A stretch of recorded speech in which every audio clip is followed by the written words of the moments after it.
It's hot. But hey guys, it's Ryan with Crutchfield Automotive.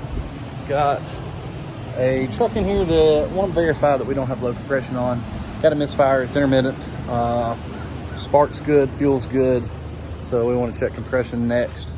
So I'm gonna show you how to do a compression test on any engine that's got spark plugs, but this 4-cylinder specifically. What we're doing is we got a compression test kit.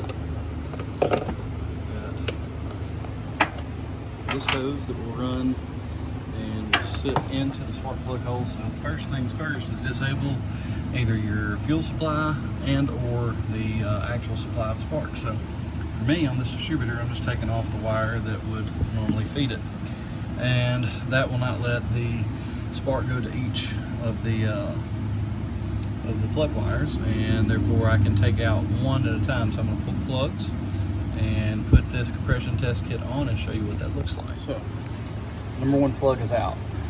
This has been screwed into that plug hole and attached to a gauge. Once I have that gauge, I'm gonna set it where I can see it from inside. And since I know the truck will not crank because I've disabled the spark, I'm going to turn this over.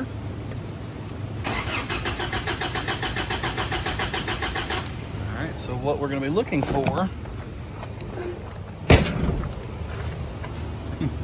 I think I grounded it out.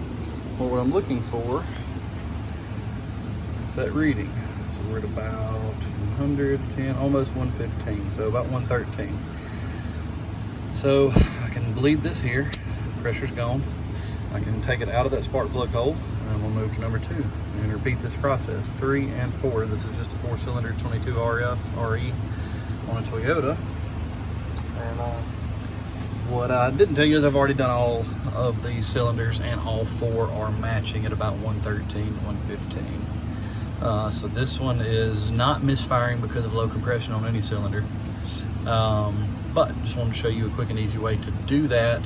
If you've got a misfire that you've diagnosed and fuel's good, spark's good, you're still not quite able to find that's misfire, you could have low compression on the cylinder. So compression test, quick and easy. And the kit's only like 30, 40 bucks. You can get one even at Harbor Freight. So try it out, see what you think. Let me know.